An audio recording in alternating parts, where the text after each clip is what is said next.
Guys നമ്മളിന്ന് എന്താ ഉണ്ടാക്കാൻ പോണത്? കുഴിമന്തി. പക്ഷെ കുഴിയില്ല. ഇതാണ് മെയിൻ ഷെഫ്. മുഖം കാണിക്കോ? ഇതാണ് അസിസ്റ്റന്റ്. അപ്പൊ ഇത് ബാച്ചിലർ സ്പെഷ്യൽ 1 pot റെസിപ്പി കുഴിമന്തിയാണ്. ആർക്ക് വേണമെങ്കിലും ഉണ്ടാക്കി നോക്കാം. അപ്പൊ മെയിൻ ഷെഫ് ഇപ്പൊ വരെ നമ്മൾ എന്തൊക്കെയാണ് ചെയ്തു വെച്ചേക്കുന്നത് ഒന്ന് എക്സ്പ്ലെയിൻ ചെയ്യാവോ? ഇപ്പൊ വരെ നമ്മൾ ചിക്കൻ മാരിനേറ്റ് ചെയ്തു. ഫസ്റ്റ് നമ്മൾ ചിക്കൻ വെള്ളത്തിലിട്ട് കഴുകിയിട്ട് വിനാഗിരിയും ലെമൺ ജ്യൂസും സോൾട്ടും ഇട്ട് ഒരു 1 hour വെച്ചു. അപ്പോഴേക്കും ചിക്കൻ കുറച്ച് സോഫ്റ്റ് ആകും. പിന്നെ അതിന്റെ മേലെ മാരിനേറ്റ് ചെയ്തിട്ടുണ്ട്. മാരിനേറ്റ് ചെയ്യാൻ എന്തൊക്കെ പൊടിയാണ് യൂസ് ചെയ്തേ? പൊടിയൊന്നുമില്ല, മുഴുവൻ മല്ലി, കുരുമുളക്, ഒരു 3-4 വെളുത്തുള്ളി, പിന്നെ ജീരകം, പിന്നെ നമ്മുടെ ലെമൺ ഇല്ലേ, മറ്റേ ഡ്രൈഡ് ലെമണും കുരുമുളകും, മുഴുവൻ കുരുമുളകും ഇട്ടിട്ട് അരച്ചു. അത് പേസ്റ്റ് ആക്കി കുറച്ച് ഓയിലിൽ പേസ്റ്റ് ആക്കി മാരിനേറ്റ് ചെയ്ത് വെച്ചു ഒരു 2 hours. ആദ്യം അത് നമ്മൾ ഡ്രൈ ആയിട്ട് ക്രഷ് ചെയ്യണം അല്ലേ? എന്നിട്ട് അത് എന്തിന് വെള്ളത്തിലിട്ട് തേച്ചാ? ആ മാരിനേറ്റിംഗിന്റെ പേസ്റ്റ് ആണ് ഇത്. ഓക്കെ, അപ്പൊ ഇങ്ങനെയാണ് പേസ്റ്റ് രൂപത്തിൽ പൊടിക്ക് നല്ല സ്മെല്ലൊക്കെ ഉണ്ട്. ഒത്തന്റിക് ഒരു സ്പൈസി സ്മെൽ. അത് നമ്മൾ ഓയിലിട്ട് ഇതാക്കിയിട്ട് ചിക്കനിൽ പരട്ടി ഒരു 3 hours 4 hours വെച്ചത്. അധികം മസാലാസ് ഒന്നുമില്ല, ജസ്റ്റ് ഇത്ര മസാല ഉള്ളൂ അല്ലേ? അപ്പൊ ഇതാണ് ഇതിന്റെ മെയിൻ മസാല കുഴിമന്തിയുടെ. പിന്നെ അത് കഴിഞ്ഞ് പാനില് എണ്ണ ഒഴിക്കണം. എണ്ണ ഒഴിച്ചിട്ട് ആ മസാല ഇട്ട് ചിക്കൻ നമ്മളൊന്ന് ഫ്രൈ ആക്കുന്നു. എണ്ണക്ക് എന്താ ഈ കളർന്ന് വെച്ച് കഴിഞ്ഞാല് ഇതിപ്പോ ഫ്രൈ ആക്കി വെച്ചേക്കണം. ജസ്റ്റ് ഒരു ഷാലോ ഫ്രൈ, ഒന്നൊരു ചൂട് തട്ടിച്ചാൽ മാത്രം മതി. ബിക്കോസ് കുഴിമന്തിയിൽ മെയിൻ ആയിട്ട് നമ്മൾ ബോയിൽ ആക്കുവാനുള്ള ചെയ്യാറ്. പിന്നെ റെഡ് ഓണിയൻസ് ആണ് കുറച്ചുകൂടെ ടേസ്റ്റി. റെഡ് ഓണിയൻ സ്ലൈസ് ചെയ്ത് വെച്ചിരുന്നുണ്ട്. പിന്നെ എന്താ ingredients? Capsicum, ginger, red chillies, garlic. Garlic ഇതൊക്കെ വേറെ ആദ്യ ഫുഡ്, അത് നമ്മൾ തുടങ്ങാം. എന്നിട്ട് നമ്മൾ ഇത് നല്ലപോലെ വഴറ്റി എടുക്കണം. കുറച്ച് ഉപ്പിടുന്നുണ്ട്. അപ്പൊ ഡ്രൈ ഇൻഗ്രീഡിയൻസ്, ഡ്രൈ ലെമൺ, മല്ലി ഉണ്ട്, പിന്നെ ബ്ലാക്ക് പെപ്പർ ഉണ്ട്, പിന്നെ ഇതുണ്ട് ഏലക്ക, പിന്നെ പട്ട ഉണ്ട്, ക്ലോവ്സ് ഉണ്ട്. ഇതെല്ലാം കൂടെ ഇട്ടാണ് നമ്മള്. പിന്നെ ജീരകം ഉണ്ട്. പിന്നെ ഞാൻ തന്നെ പറയാൻ വിട്ടുപോയിട്ടുണ്ടോ? ഓക്കെ, അപ്പൊ ഇതൊക്കെയാണ് ഡ്രൈ ഇൻഗ്രീഡിയൻസ്. ഇതൊക്കെ ഇട്ട് ആദ്യം മിക്സിയിൽ ഒരു ക്രഷ് ചെയ്തെടുക്കണം. എന്നിട്ട് ഓയിൽ ചേർത്തിട്ടാണ് ചിക്കൻ മാരിനേറ്റ് ചെയ്യുന്നത്. ഓക്കെ, അപ്പൊ വെളുത്തുള്ളിയും കൂടെ ഇട്ടിട്ടാണ് ഇങ്ങനെ ഒരു പരുവത്തിൽ കിട്ടുന്നത്. ഇങ്ങനെ ഒരു പരുവത്തിൽ നമ്മൾ ആദ്യം ക്രഷ് ചെയ്തെടുത്തിട്ട് പിന്നെ ഓയിലിൽ നമ്മൾ ചേർത്തിട്ടാണ് ചിക്കനിൽ തേച്ച് പിടിപ്പിച്ച് ചിക്കൻ ജസ്റ്റ് ഒന്ന് ഷാലോ ഫ്രൈ ചെയ്ത് വെച്ച പരുവമാണ് ഇപ്പം ഉള്ളത്. ബാക്കി ആണ് ഈ പ്രോസസ്സ് കാണുന്നത്. പണി തന്നു. ഇത് നമ്മൾ മധുബൂത് റൈസ് മേടിച്ച് വെള്ളത്തിലിട്ട് കുതിരാൻ വെച്ചേക്കണം. എത്ര നേരം കുതിരാൻ വെച്ചിട്ട്? 15 മിനിറ്റ് വെള്ളത്തിലിട്ട് ഒന്ന് ജസ്റ്റ് സോക്ക് ചെയ്യാൻ വെച്ചേക്കുവാണ്. In process of shallow frying onions. Shallow frying അല്ല, ഡീപ് ഫ്രൈയിങ് ആണ്. ഡീപ് ഫ്രൈ ഷെഫ് പറയുന്നത് പോലെ. അപ്പൊ പാറു നമുക്ക് വേണ്ടി അരി ഊറ്റാന്ന് പറഞ്ഞു. മഹ്മൂദ് റൈസ്. മധുബൂത മഹ്ബൂദ എന്തോ ഒരു സാധനം. എന്താ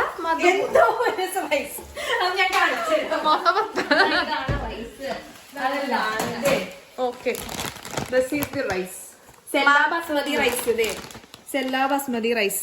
സെല്ല ബസ്മതി ആണെങ്കിൽ ഓൾട്ടർനേറ്റീവ് ആശയം. ഒത്തന്റിക് സാധനം മഹ്മൂദ് റൈസ് തന്നെ അതായിരിക്കണം പ്രൊനൗൺസിയേഷൻ. ഇത് സോക്ക് ചെയ്ത് വെച്ച റൈസ് നമ്മള് ഊറ്റുന്നുണ്ട്.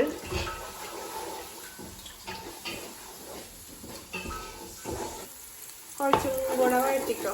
ഓക്കെ, അപ്പൊ പൊക്കോ. നമ്മളിത് വഴറ്റി കഴിഞ്ഞിട്ട് അടുത്ത ഇൻഗ്രീഡിയൻസ് ഇടും.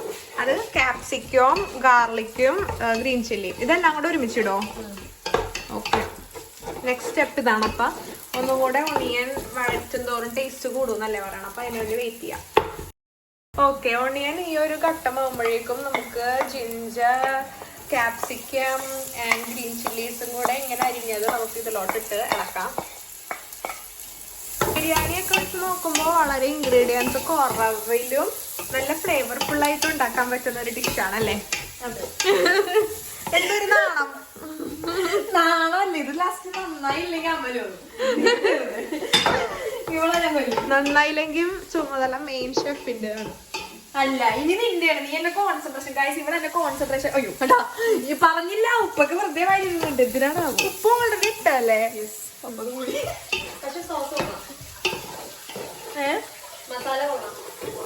ഈ മസാല ലൈവ് റിയാക്ഷൻ.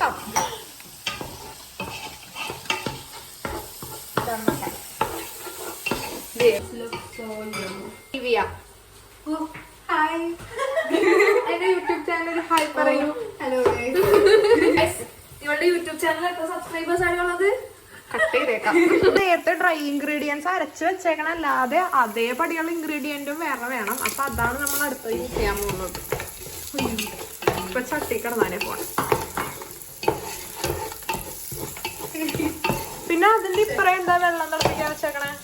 അരി ഇടുമ്പോൾ വെള്ളം ഒഴിക്കണമല്ലോ, അതിനുള്ള വെള്ളമാണ് നമ്മൾ വെള്ളം നീര് ചൂടാക്കാൻ വെച്ചിട്ടുണ്ട്. എത്ര ഗ്ലാസ്സാ? ഒരു ഗ്ലാസ് അരിക്ക് 1.5 ഗ്ലാസ് വെള്ളം കണക്കിന് നമ്മൾ 3.5 ഗ്ലാസ് അരി ഇട്ടിട്ടുണ്ട്. അപ്പൊ ഒരു 7 കപ്പാണോ? 3.5 റൈസ് ഇട്ടിട്ടുണ്ട്. 1.5 വാട്ടറാണ് നമുക്ക് വേണ്ടത്. സോ 5.25. പാചകത്തിൽ വാചകം മാത്രമല്ല കുറച്ച് കണക്കും കൂടെ വേണമെന്ന് തെളിയിച്ചുകൊണ്ട് ഇത് സബ്സ്ക്രൈബേഴ്സിനുള്ളതാണ്. 3.5 ഗ്ലാസ് അരിക്ക് എത്ര ഗ്ലാസ് വെള്ളം വേണം? കമന്റ് എന്തേവാ ചൂട് കിട്ടാൻ വേണ്ടി ഓവന്റെ അകത്ത് പോയിരിക്കണേ. വല്ലാത്ത ലൈഫ് തന്നെ. തണുത്ത് നിറച്ച് ചാവുന്ന. പിന്നെ ഈ ഹാഫ് വെച്ച് കൂട്ടും 3.5 ഗുണപ്പുട്ട് rice.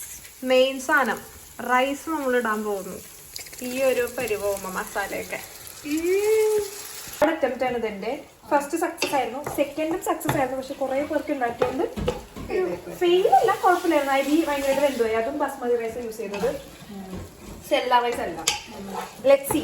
Okay, let's hope for the best. Let's hope for the best. അത്രേ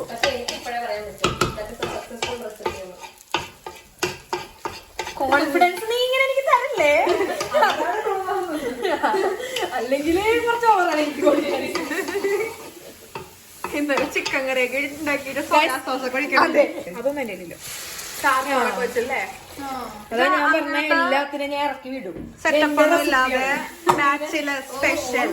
അതെ, അങ്ങനെയില്ല. അവിടെ ഇവിടെയൊക്കെ കണ്ട് പിന്നെ എന്റെ കുറച്ച്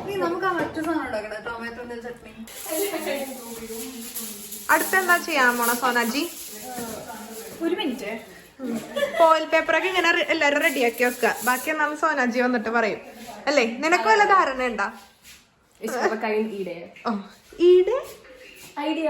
ഓ, ഇങ്ങനത്തെ ജർമ്മൻ ക്ലാസ് വേണമെങ്കിൽ പാർവതീനെ സമീപിക്കുക. സോ ഗൈസ്, അപ്പൊ നമ്മള് ദം അടിക്കണ പോലെയുള്ള പരിപാടിയാണ് ബാക്ക്ഗ്രൗണ്ടിൽ നടക്കുന്നത്. ഫോയിൽ പേപ്പർ വെച്ച് അത് കവർ ചെയ്യണം. അങ്ങനെ വെച്ച് ഇതിന്റെ മുകളിൽ കുത്തിയിട്ട് അതിന്റെ മുകളിലാണ് ചിക്കൻ വെക്കാൻ പോകുന്നത്. അപ്പൊ ആ ബേസ് അത്ര സ്ട്രോങ് ആയിരിക്കാൻ ശ്രദ്ധിക്കണം എല്ലാവരും. ടേസ്റ്റ് ഞാൻ അറിഞ്ഞോണ്ട് എക്സ്ട്രാ ടേസ്റ്റ്. ഇങ്ങനെയാണ് നമ്മൾ ചെയ്യുന്നത്. ഇത്രയും ചിക്കൻ വെക്കുമ്പോഴേക്കും മേൽക്കോരി ഇടിഞ്ഞൊളിഞ്ഞ് വീഴൂല അകത്തോട്ട്. നേരത്തെ ചിക്കൻ വെച്ചിട്ട് ഓയിൽ ജസ്റ്റ് ഒന്ന് പരട്ടിയെടുക്കുക. ഒപ്റ്റിമം യൂട്ടിലൈസേഷൻ ഓഫ് റിസോഴ്സസ് എന്നാണല്ലോ. എന്നിട്ട് ഇങ്ങനെ ഓയിലിട്ടിട്ട് നമ്മള് 30 മിനിറ്റ്സ് കഴിഞ്ഞ് വന്ന് നോക്കും. എന്നിട്ട് പിന്നെ ബാക്കി പ്രോസസ് ചെയ്യും. നെക്സ്റ്റ് നമ്മളിങ്ങനെ അരിഞ്ഞിട്ട് ജസ്റ്റ് ഉപ്പും ലെമൺ ജ്യൂസും ഇട്ട് സാലഡ് പോലെ ഉണ്ടാക്കാന്ന് വിചാരിച്ചു. അപ്പോഴാണ് ഒലീവിയൊക്കെ ഒരു പുതിയ ഐഡിയ. അങ്ങനെ നമ്മൾ ടൊമാറ്റോ ബ്ലെൻഡറിലോട്ടൊക്കെ ഇട്ട് ഉള്ളിയും ഇട്ട് പിന്നെന്താ വെളുത്തുള്ളി and chilli, green chilli. Meanwhile ഷെഫിന് വിശന്നു. അപ്പൊ ഷെഫ് ചിക്കൻ കറിയും ചോറും കഴിച്ച് സ്കൂട്ടാവണേ. ഇൻ കേസ് കുഴിമന്തി എങ്ങാനും ബോറായാലോ പട്ടിണിയാവണ്ട ലാസ്റ്റ്. ഒലിവിയുടെ സെഷൻ ടൊമാറ്റോ ചട്നി. എന്തൊക്കെയാണ് ഇതിന്റെ ഇൻഗ്രീഡിയൻസ്? കുത്തിയാ പിന്നെ ടൊമാറ്റോ,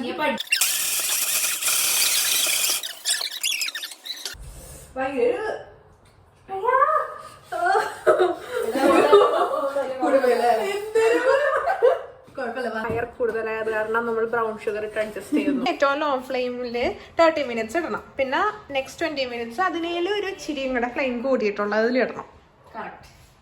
അപ്പൊ നെക്സ്റ്റ് 20 മിനിറ്റ്സ് കഴിഞ്ഞ് പാക്കല. ഇതാ നിമിഷം വന്നെത്തിയിരിക്കുകയാണ് സുഹൃത്തുക്കളെ. വെയിറ്റിംഗ് ഇടാണ്ട് റൈസ് ഒന്ന് നമ്മൾ ഇളക്കി യോജിപ്പിച്ച് വെക്കുന്നു. ഇത് നമുക്ക് കുറച്ച് ഫ്രൈ ചെയ്തെടുക്കാന്നുള്ള തീരുമാനത്തിലെത്തിയത് കാരണം ഇതേപടി ഓവനിൽ വെക്കാൻ പോവുകയാണ് ഗൈസ്. അപ്പൊ ഇതാണ് നമ്മുടെ ഫൈനൽ റിസൾട്ട്. വലിയ ലുക്കൊന്നും ഇല്ലെങ്കിലും ഞാൻ കുറച്ചു നേരം മുന്നേ ടേസ്റ്റ് ചെയ്തപ്പോ അപാര ടേസ്റ്റ് ആയിരുന്നു. ഇത് നമ്മുടെ ടൊമാറ്റോ ചട്നി.